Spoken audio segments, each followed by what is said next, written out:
नमस्कार शेतकरी बंधूंनो, आपणा सर्वांचं मातोश्री हायटेक नर्सरी व मार्गदर्शन केंद्र या युट्यूब प्लॅटफॉर्मवरती सहर्ष स्वागत आहे. तर समोर बघू शकता डाळिंबामधली भगवा ही व्हरायटी आहे आणि एक प्रगतशील शेतकरी आहेत, युवा शेतकरी मोहन दिघे यांचा हा प्लॉट आहे. तर या प्लॉटवरती सध्या आता हार्वेस्टिंगला तयार झालेलं हे डाळिंबाचं प्लॉट आहे. साधारण 1100 झाडं आहेत.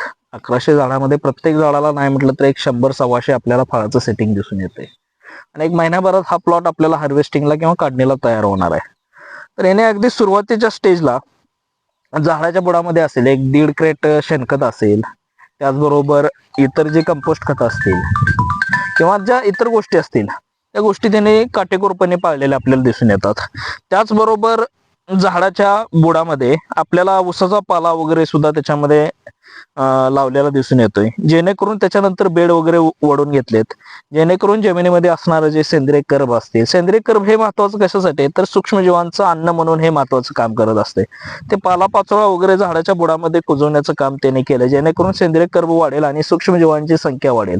आणि जे आपण वेगवेगळी शेणखत असतील, रासायनिक खतं असतील किंवा जे वेगवेगळे आपण खतं ज्यावेळेस आपण झाडाला किंवा बागेला देत असतो, तर ते जे दिलेली खतं असतात त्या खतामध्ये जे असणारं न्यूट्रिएंट असतं किंवा जे अन्नद्रव्य असतात ते अन्नद्रव्य महत्वाचे झाडांना उपलब्ध करून देण्याचं काम हे सूक्ष्मजीवांच्या माध्यमातून होत असतं. आणि त्याने अगदी सुरुवातीच्या स्टेजला सेंद्रिय खतावरती त्याने जास्त प्रमाणात भर दिलाय. सेंद्रिय खतामध्ये शेणखत असेल किंवा जे इतर मार्केटमध्ये उपलब्ध असणारे सेंद्रिय खत असतील, पालापाचोळा जमिनीमध्ये कुजवण्याचं काम केलंय, सूक्ष्मजीवांची संख्या वाढवण्यासाठी वेगवेगळ्या त्यांनी गोष्टी केलेल्या आहेत.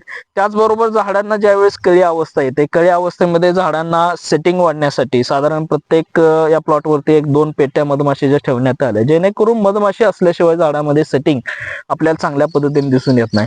त्याचबरोबर फळांची शायनिंग वाढण्यासाठी किंवा फळांची साईज होण्यासाठी वेगवेगळ्या स्लरीच्या ट्रीटमेंट असतील किंवा कॉटन केक स्लरी असेल किंवा शेंगदाणा केक स्लरी असेल, तर त्या स्लरी आणि त्याचबरोबर त्याच्यामध्ये फॉस्फरस सोल्युबलायझिंग बॅक्टेरिया असेल, पोटॅशियम मेटाबॉलायझिंग बॅक्टेरिया असेल किंवा पोटॅशियम सोल्युबलायझिंग बॅक्टेरिया असेल, ते सुद्धा त्याच्यामध्ये मिक्स करून कॉटन केक स्लरी असेल किंवा आपली शेंगदाणा पेंटची स्लरी असेल त्याच्या माध्यमातून ह्या झाडांना देण्याचं काम त्यांनी केलेलं आहे.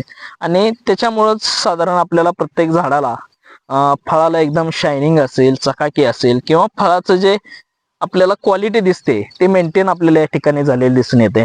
तर सर्व शेतकरी बांधवांना विनंती आहे, शक्यतो सुरुवातीच्या स्टेजला सेंद्रिय खतावरती झाडाची ताकद वाढवण्यावरती जमिनीमध्ये असणारे जे भौतिक गुणधर्म आहेत, रासायनिक गुणधर्म आहेत किंवा जे जैविक गुणधर्म आहेत, ते जैविक गुणधर्म वाढवण्यावरती जास्त प्रमाणात काम केलं पाहिजे, जेणेकरून झाडामध्ये ताकद आल्यानंतर आपलं झाड कुठल्याही किडीला किंवा रोगाला किंवा तेलकट सारख्या रोगाला सुद्धा बळी पडणार नाही.